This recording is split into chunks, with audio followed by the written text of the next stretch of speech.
The crypto market hit a major roadblock after China announced a ban on ICOs. To make things worse, the SEC also issued warnings against ICOs, asking people not to invest in them. Does that mean it's game over for the phenomenon that started just 3 years back because of Ethereum-based ERC20 tokens? Welcome! In today's video, we're talking about BitBoy Crypto Armstrong, one of the crypto industry experts, and the 5 red flags he points out to watch out for when planning to invest in ICOs. He believes that ICOs are here to stay, provided you don't invest in the bad ones. Before we go into more detail, don't forget that, as always, we have a bonus fact for you towards the end of the video, so stay tuned. 5 red flags. Number 1. Unreadable white papers. Ethereum, during its launch, set a standard by publishing lengthy white papers. Many ICOs follow that habit, but it's not a good sign, according to Ben. While long and complicated white papers aim to make the project look credible, legitimate, and serious, they don't necessarily achieve their objective. Ben advises you to choose ICOs that don't beat around the bush. In simple terms, he means that if you can't understand the terms and condition in the white paper, you should avoid that ICO. 2. Ambiguous teams. Ben suggests investors take a look at the team members of the ICO before investing. Blockchain projects are quite complicated, and it requires a team of high-profile members managed by custom blockchain development services to pull it off. If the ICO doesn't have such members, then it's better just to stay away. Advisors don't make for the ICO's credibility. It's the team members that work hard to get the codes right. If the ICO doesn't reveal its team members, don't even think about investing. 3. Coins without actual use. Tokens represent a crypto project, and the entire ecosystem of the ICO revolved around the respective ticket. Ben, from his experience, says, I notice investors working with tokens just because they want to invest in an ICO. You can easily replace that token with Bitcoin or Ethereum, and your strategy would still work. That means there's no real use for the token. If you want to play safe, stay away from tokens that don't provide much value and fail to showcase any real-world use cases. Number 4. Complicated deal terms. Some ICOs promise massive discounts during their pre-sale offers to attract the attention of investors. This may be a trap to lure you into a deal that doesn't provide high returns. It is always best to check the terms and conditions. This includes things like trading options post-ICO, the value of tokens, the number of tokens available, and lockup and vesting opportunities. Don't invest if you find the terms to be shady. 5. Aggressive marketing.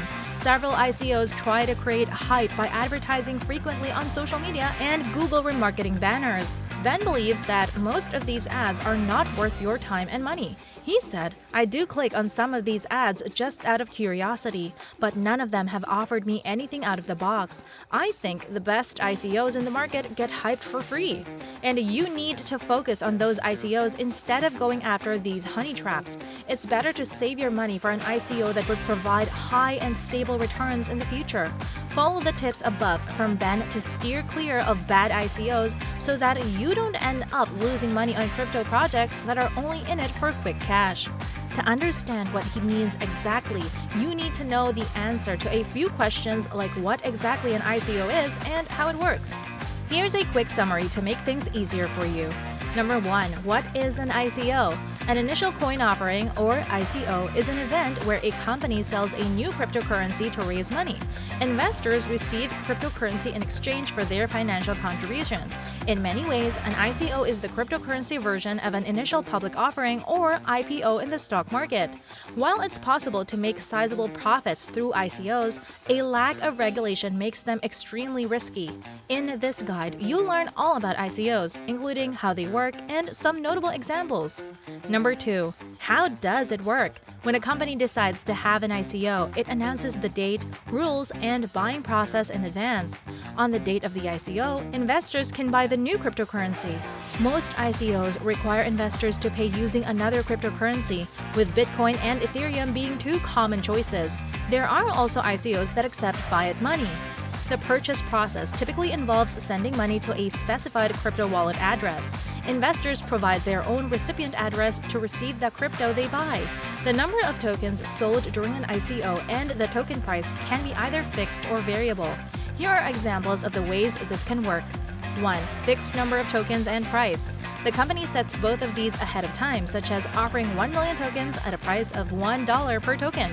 2. Fixed number of tokens and a variable price.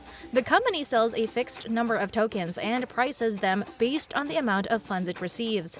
More funding results in a higher token price. If it's selling 1 million tokens and raises $2 million, each token would have a price of $2. 3. Variable number of tokens and a fixed price. The company sets a fixed price but doesn't limit the number of tokens it will sell.